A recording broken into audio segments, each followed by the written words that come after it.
नमस्कार। देश काल में आपका स्वागत है। मैं हूं मुकेश कुमार। दोस्तों, बिहार में दोनों गठबंधनों में घमासान मचा हुआ है, अंतर्कलह है, सीटों के बंटवारे को लेकर विवाद है और यहां तक कि मुख्यमंत्री पद के लिए किसे प्रोजेक्ट किया जाए न किया जाए, इसको लेकर भी एक अनिश्चितता भी है और विवाद की स्थिति भी है। अगर आप एनडीए को देखें तो सीट बंटवारे के बाद जिस तरह से नीतीश कुमार ने चिराग पासवान की सीटों पर अपने उम्मीदवार खड़े किए या जीतन राम मांझी ने खड़े किए, उससे समझ में आ गया कि पार्टी इस गठबंधन के अंदर काफ़ी अविश्वास है और जो एक जुटता होनी चाहिए चुनाव के समय, वो नदारद है। दूसरी तरफ गृह मंत्री अमित शाह ने नीतीश कुमार के भावी मुख्यमंत्री होने के संभावना पर जो सवाल खड़े कर दिए, इससे वहाँ और अफरा तफरी मच गई है और एक अनिश्चितता कायम हो गई है और पार्टी गठबंधन के अंदर वोट ट्रांसफ़र होंगे या नहीं होंगे, कौन कितना अपने वोट ट्रांसफ़र करेगा और इस सारे क्योस से कितना नुकसान होगा, ये एक सवाल खड़ा हो गया है। लेकिन दूसरी तरफ अगर आप महागठबंधन को देखें तो उसकी स्थिति और भी दयनीय नज़र आती है। दयनीय इसलिए नज़र आती है और उसे ज़्यादा सुचारू रूप से काम इसलिए करना चाहिए था क्योंकि उसके पास इसके सिवा कोई रास्ता नहीं था। एनडीए के पास बहुत सारी ताकत है, बहुत सारे साधन हैं, संसाधन हैं। दिल्ली में सरकार है, एजेंसियां हैं, मीडिया है, चुनाव आयोग है, सब कुछ है उसके पास। धांधली करने के लिए राज्य का प्रशासन भी है। लेकिन महागठबंधन के पास केवल और केवल एक संदेश है कि हम एक ऐसी सरकार दे सकते हैं जो एक स्थिर सरकार होगी और उसके जो घटक हैं वो एक एजेंडे में, कम से कम एक एजेंडे पर सहमत हैं। लेकिन ये मैसेज भी वो दे पाने में नाकाम रहा है और इसका सबसे बड़ा और महत्वपूर्ण कारण ये है कि सीटों के बंटवारे को लेकर ही गठबंधन के अंदर, महागठबंधन के अंदर घमासान मच गया। मतलब जो मुख्य दो दल हैं महागठबंधन के, वही आपस में अंडरस्टैंडिंग डेवलप नहीं कर पाए।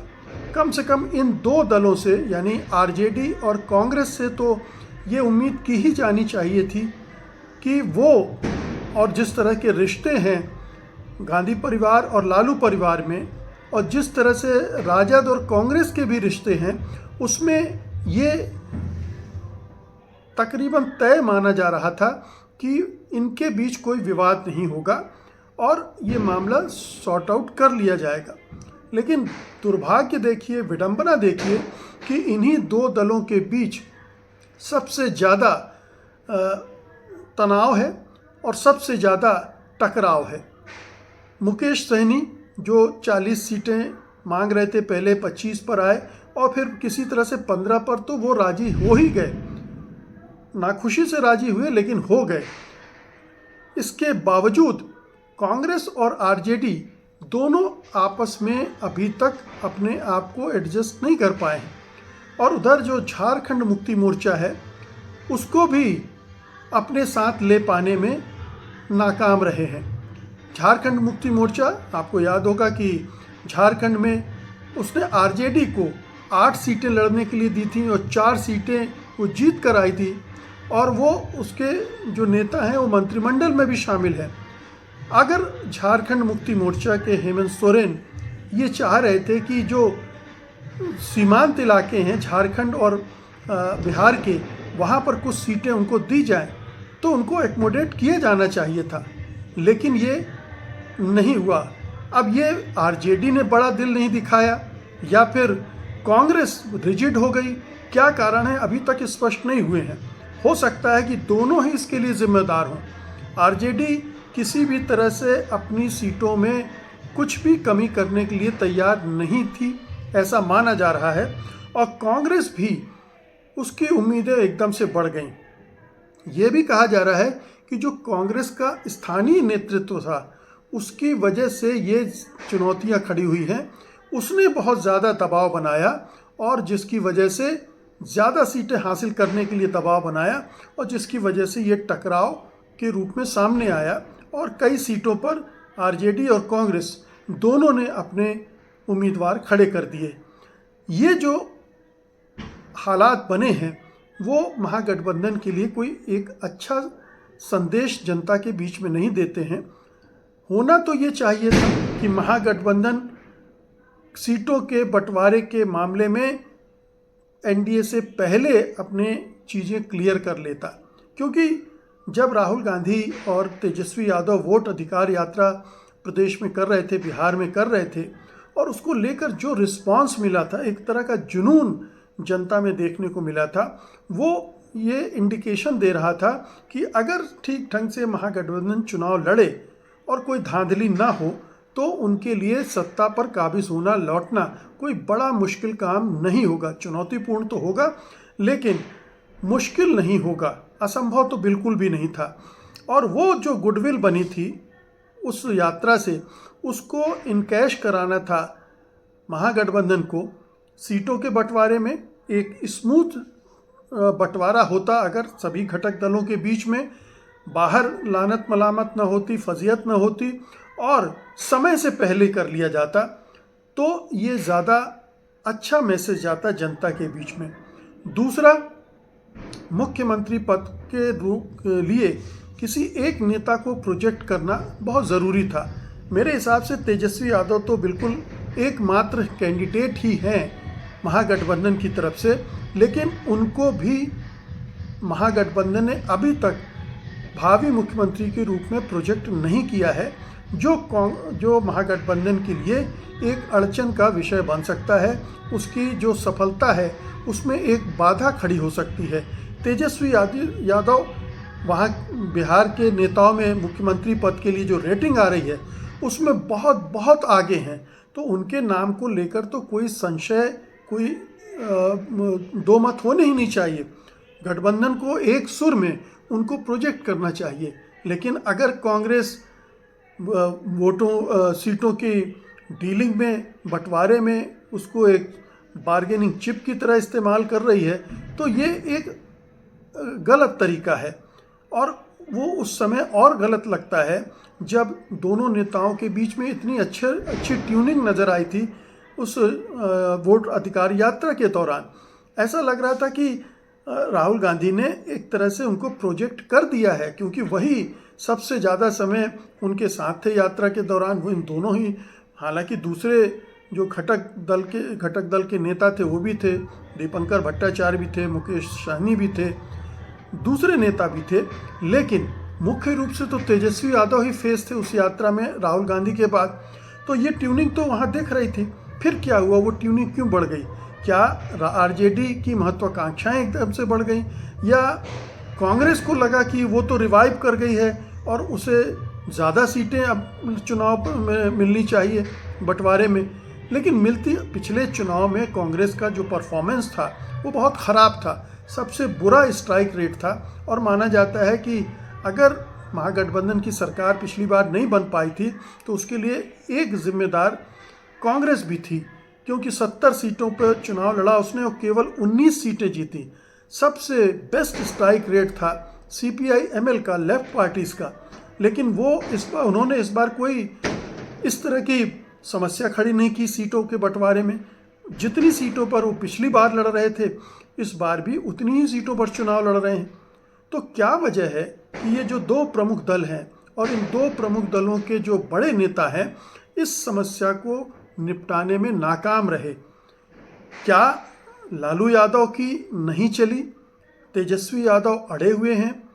क्या जो कांग्रेस का हाईकमान है, राहुल गांधी, मल्लिकार्जुन खड़गे, वो स्थानीय नेताओं को नहीं मना पाए? अगर नहीं मना पाए तो ये तो उनकी महाघोर विफलता मानी जाएगी कि वो अपनी पार्टी के स्टेट यूनिट को इतना भी कंट्रोल नहीं कर सकते हैं।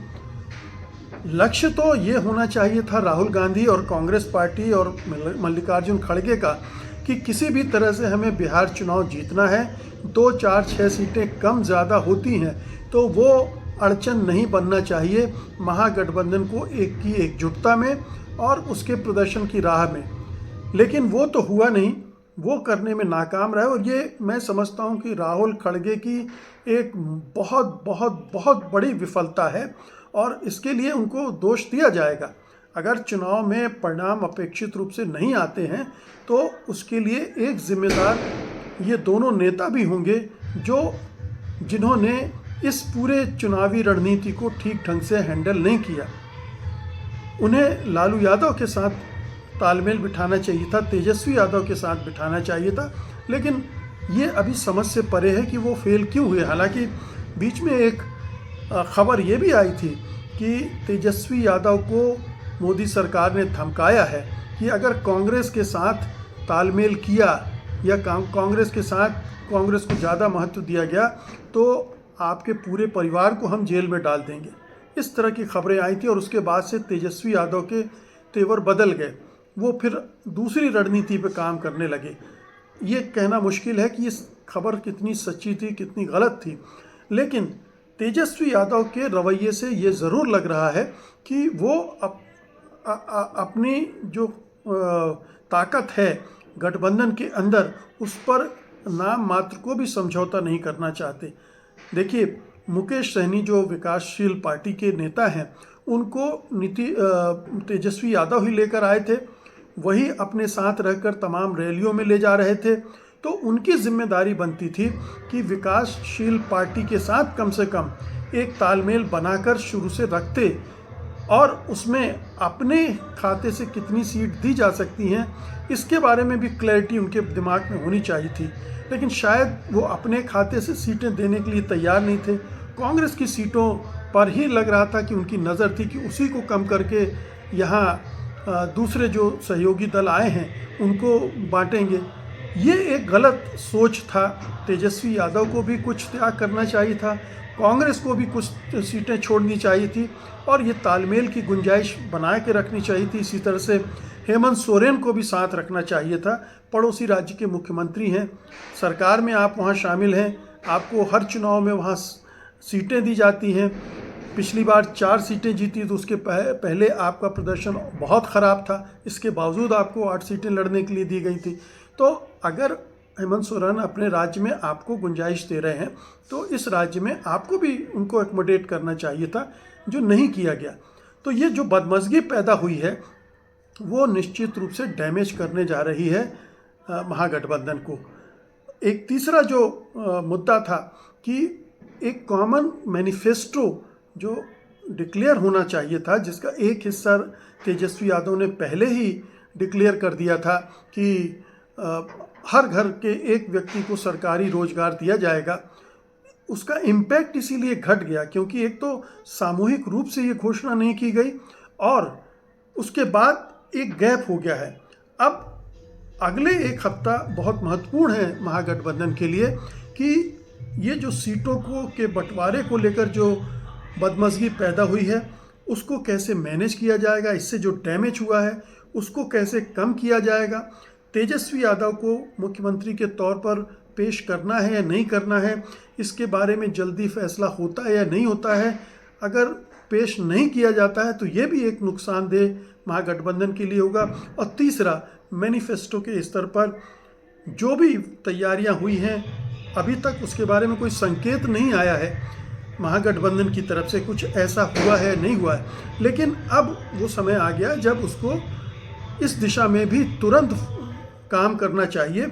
और जो एनडीए के अंदर जो परिस्थितियां बनी हैं, चाहे सीटों के बंटवारे की वजह से, चाहे नीतीश कुमार को भावी मुख्यमंत्री प्रोजेक्ट न करने के बयान से, उसका फ़ायदा उठाना चाहिए। वहाँ नीतीश कुमार को प्रोजेक्ट न करने की वजह से जेडीयू में बेचैनी है, जेडीयू के वोटर्स में बेचैनी है, और एक ये अवसर है महागठबंधन के सामने कि अगर वो तेजस्वी को सही ढंग से पेश कर दे, प्रोजेक्ट कर दे मुख्यमंत्री के तौर पर, भावी मुख्यमंत्री के तौर पर, तो महागठबंधन को अच्छा खासा लाभ इसका मिल सकता है। और एक पूरे जो महागठबंधन और ख़ासतौर से आरजेडी चूँकि मुख्य दल है, 132 सीटों पर चुनाव लड़ रहा है, तो उसको जो मोमेंटम मिलेगा वो पूरे महागठबंधन के लिए काम आएगा। तो ये बहुत ज़रूरी है कि ये कम से कम इन 3 चीज़ों पर तुरंत फैसला किया जाए। अगर अभी भी इन 3 मोर्चों पर राहुल गांधी, खड़गे, तेजस्वी लालू यादव कुछ ठोस नहीं कर पाते हैं तो ये मान लीजिए कि ये चुनाव महागठबंधन के हाथ से निकल जाएगा और बीजेपी जिस तरह से इस चुनाव को जीतने में लगी हुई है, साम दाम दंड भेद हर तरह के हथकंडे इस्तेमाल करने में लगी हुई है। चुनाव आयोग बिल्कुल बड़ी बेशर्मी से इस चुनाव को जिताने में बीजेपी को, एनडीए को लगा हुआ है। प्रशासन से आप कोई उम्मीद नहीं कर सकते कि वो महागठबंधन को फेवर करेगा। जाहिर है कि वो साथ देगा एनडीए का। तमाम विकट परिस्थितियां हैं, विपरीत परिस्थितियां हैं। इनमें एकमात्र आशा की किरण महागठबंधन के लिए यही हो सकती है कि वो एकजुटता के साथ अपने को चुनाव में उतारे, मुख्यमंत्री का दावेदार कौन है उसको बिल्कुल साफ कर दे और एक ऐसा मैनिफेस्टो, कॉमन मैनिफेस्टो, साझा घोषणा पत्र लोगों के सामने रखे जिसमें बिहार के भविष्य की एक तस्वीर दिखती हो, एक विज़न हो उसमें, और वो कन्विंसिंग हो, हवा हवाई ना हो, लोगों को कन्विंस कर सके। तो उस सूरत में वो एनडीए को भी चुनौती उसकी मजबूत हो जाएगी और प्रशांत किशोर जैसे जो बीजेपी की बी टीम के तौर पर काम कर रहे हैं उनको भी किसी हद तक कंट्रोल किया जा सकता है, उनकी वजह से होने वाले डैमेज को रोका जा सकता है। बहुत बहुत शुक्रिया आपका, धन्यवाद, नमस्कार।